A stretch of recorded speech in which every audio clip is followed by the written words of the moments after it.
Good morning, guys, and welcome to a new forecast. Today it's Saturday, the 20th of April.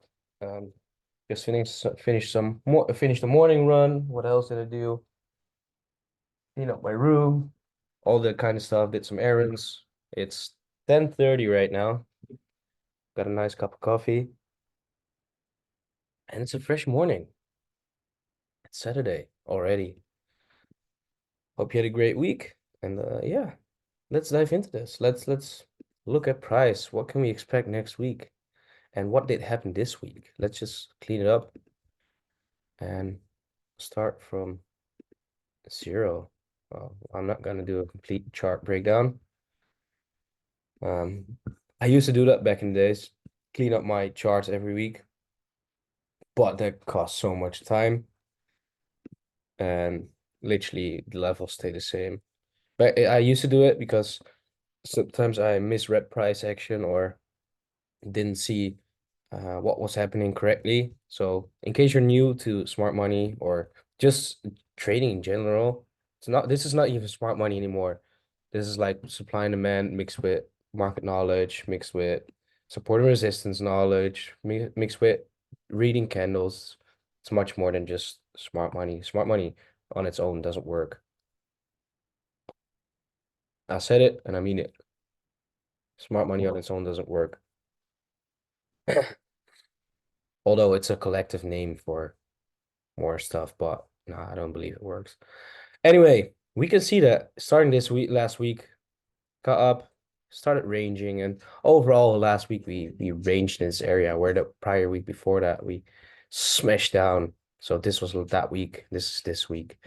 Um, which is actually super nice because we got liquidity on both sides, and which makes a strong case for potential long trades, short trades.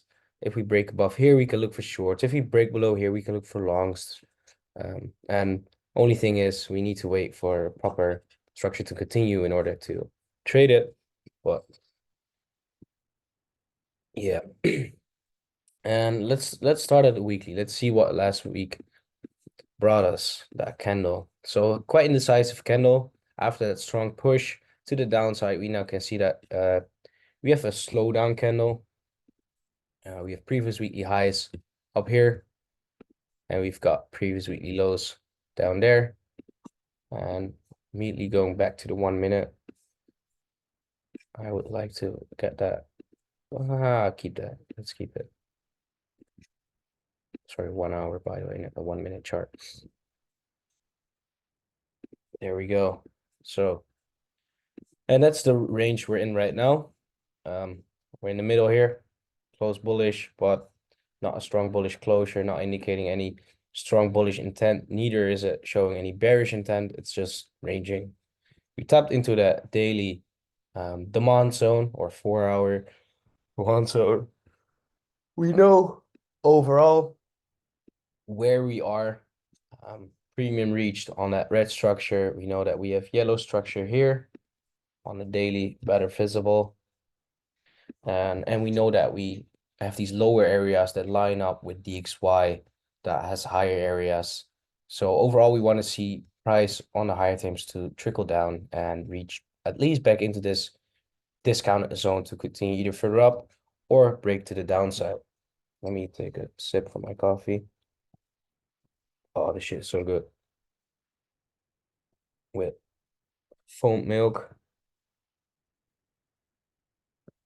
Mm, nice. Oh, that was a bean. Anyway, yeah. So forecast for this week. We have these highs up here. We have these lows down here. I would say be careful because we got some liquidity building up to the downside, but we also have these highs to the upside, and we know that we are forming bullish structure, so we can expect price to continue further to the upside. After we take those highs to the upside, we can expect a potential down move. We've got a area here where we can get a reaction from. But as you can see over here, this can also function as liquidity, and then we get above and then get the move down. which is very likely to happen as well. If we zoom out, we know that we have an overall bearish leg we're working with. So what we want to see on the higher time frames is that price continues further up, at least reaches back into this discounted premium area, and then either go up or move down from there.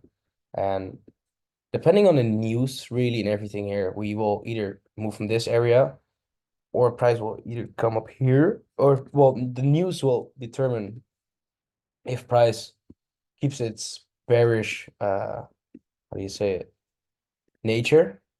If it keeps its bearish nature, if there's sudden unexpected news events, we might actually even turn bullish, but I don't think that will happen because this is a move I've been expecting since last year that we will get down here.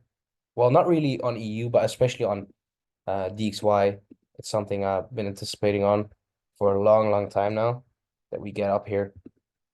So I don't think that will suddenly change.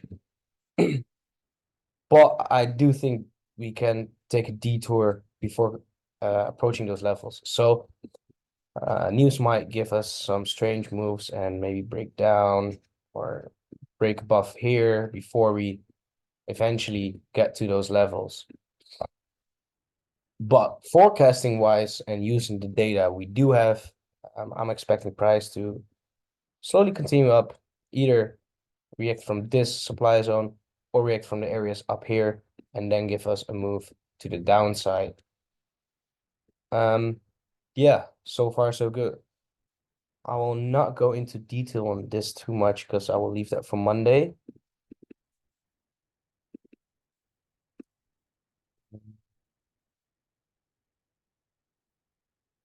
Yeah, I will leave that for Monday.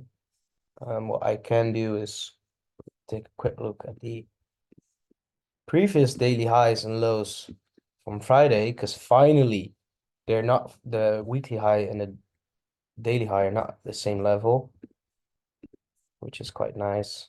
Oh, that's a high, sorry. Previous daily high, previous daily low, both still being intact.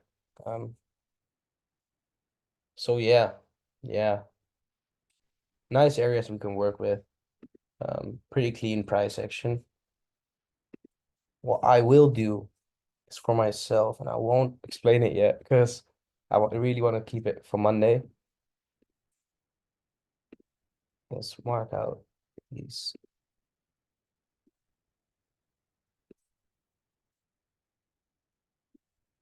Areas.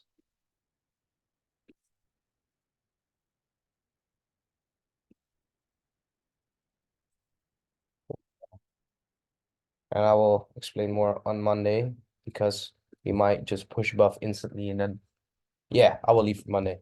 Then GU, sorry. GU that closed very bearish. Strong bearish closure, which is quite interesting.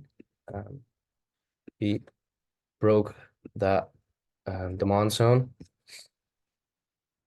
right there, so we can remove that as well. And that bullish structure we had here is gone as well, but we can work with this, so that's quite nice. Let me get these out. Actually, did we break above there? Yeah, nice. So a low, a high, a higher low, a higher high. Then we have a bearish break. Then we have our return to premium pricing. And now we have a bearish break again. So we can work with that. That's nice. That's good. Then we have these areas.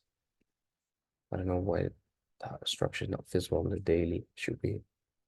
Can I just do this and then say daily and then make it for a 4 hour and then make it green? And same for this one, that one,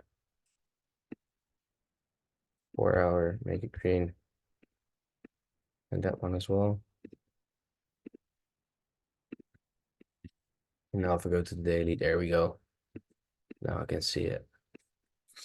So daily wise, what do we know? We know that we're bullish. We know that we reached, sorry, let's zoom out. We know that we reached premium pricing on the high time frame, most major structure I'm using, the red one. We reached back into that nice supply zone. Then on the daily, we know that just like EU, we have the bullish structure where we didn't reach back into that discounted pricing as of yet. That purple one is what I'm speaking about. What I'm actually gonna do is line this up with, hold up. Yeah, I'm gonna match those colors. Stick with me. I think it's orange I'm using there. It seems yellow, but it is orange.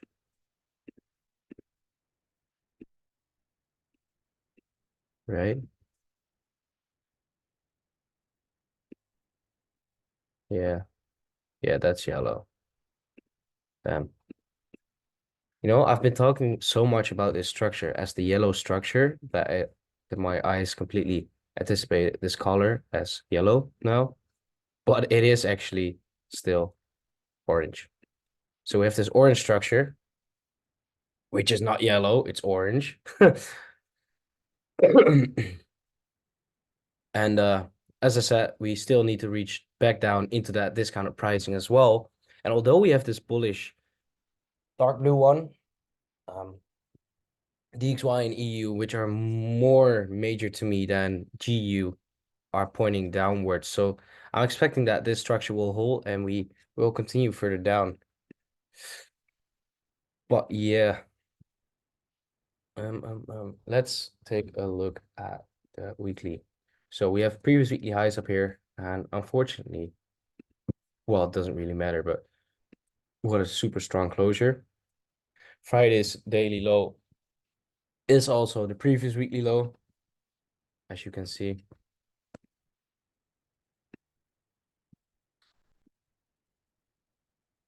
There we go.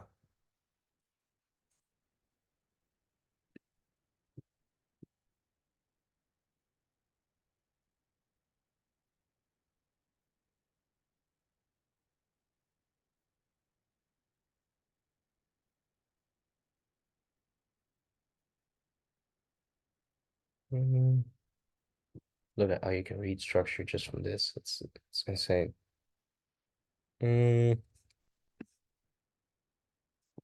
Yeah, it's actually it's quite easy. It's pretty straightforward.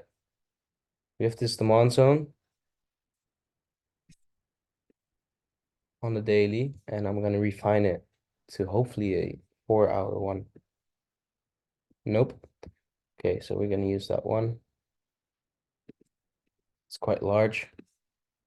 What we can do is take this one. It's a bit refined, but I will use it. I think it's better.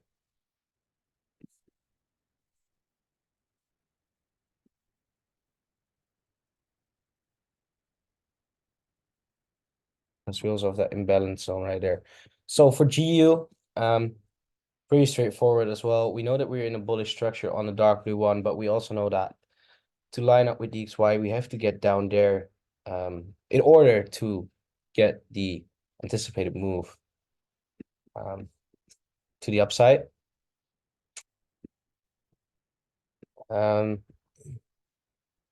Unlike EU that started ranging in this area, GU actually ended up with a decent push to the downside and a bearish structure still to the downside. So we can either continue with this structure or wait for it to move or turn bullish. 1 hour is better. What we can see is that we're building up liquidity here, which is a nice case for long trades and a nice target for long trades, plus a nice setup for short trades. Why? Because we have that area above that liquidity. So let's say price turns around, takes that liquidity. Over here, we get the move. We can continue further down. Or we get a minor move, and then price continues up into the overall premium of that dark green range, and then gives us a move to the downside that can either be from this supply zone, or we break above that liquidity and then get the move to the downside. But yeah, this area is of interest for me. And this liquidity is looking very nice. But until that happens, and that's the nice thing you can see right now, is that this last leg doesn't have that much liquidity. So we might actually get this move next week already, where we take out all this liquidity to the upside instead of following this last leg to the downside. And yeah, that's actually nice, looking good. We broke below here, got Friday lows down there, but we broke below there. So liquidity being taken, got minor break there. Yeah, it's straight looking good. I don't want to go too much detail for that because it's just a forecast. We know that we have this range. We know that we want to reach higher into these premium areas. So what I'm anticipating is that we get a potential move from somewhere here. Sorry, from somewhere here. Price comes in, turns around, and if it follows price behavior that we want to see, then we should get some nice long opportunities here to long. And then this overall will be a swing opportunity to then continue further down, which is against the blue range, the dark blue one. But I just don't think that that one will happen because this was a bullish move. This was the bearish move. And then if price wanted to continue its bullishness, it should have given us a strong impulse. And this is everything else but a strong impulse. Now, the only thing I can see is that this could be a liquidity buildup and then price takes that and then moves up. But yeah, as of now, I don't feel like that's what's going on. I feel like price will not hold this range. I feel like price is now building up liquidity for somewhere in 2025, maybe even 2026, where price now comes down, we take that liquidity internal here, we build up liquidity there, and then get the move somewhere towards 2025-ish. Yeah, not 2026, that might be too far away, but especially 2025, where we first take that internal liquidity and then get the move up here. However, we don't know how much DXY or GU needs to drop in order for DXY to reach back into these levels. So we'll see. But yeah, that's my long-term vision for GU. Short term, I'm following these ranges. We have previous weekly lows down here. If I go to the daily, we have previous daily highs up there. Previous daily high. That's again a daily low.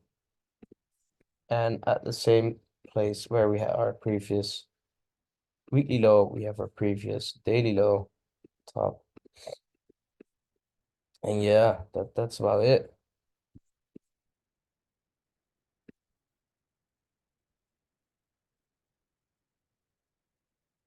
That's it really. So if we take the lows, we can already look for longs start coming in on Monday, but I will keep that for the pre-market analysis on Monday. So you actually have something new to look at on Monday. And it's better for myself as well because now I have this vision in my head and it might change on Monday, but if I already explain it to you, then I will hold that vision. But if I just skip it and leave it for Monday, I can maybe change or switch the thought, make different decisions. So we'll leave it for Monday. Oh, this explains something or explains the things better I'm looking at, especially the long-term vision. We can also look at DXY real quick because that's a bit messy. It's messy as hell. It's a bit messy. It's super messy. My DXY charts are always a bit messy. But yeah, for me, it's pretty clear. Nice support and resistance zone. We tapped into this unmitigated gap. Take liquidity here. We now can expect price to trickle down. Potentially, we don't know yet.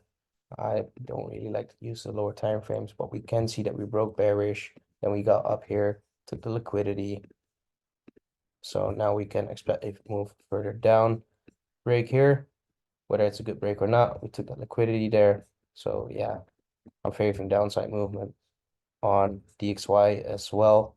Can't ignore that we are building up liquidity here, but we're always building up liquidity because price doesn't move without. So yeah, that's it for today. Wish you guys good luck next week.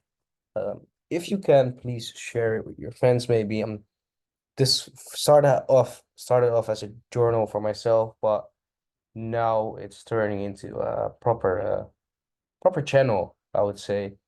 Although my thumbnails are always the same and the quality of the videos are not that good, but yeah, you can follow it and tag along, right? So yeah, wish you guys good luck. Catch you guys later and peace out.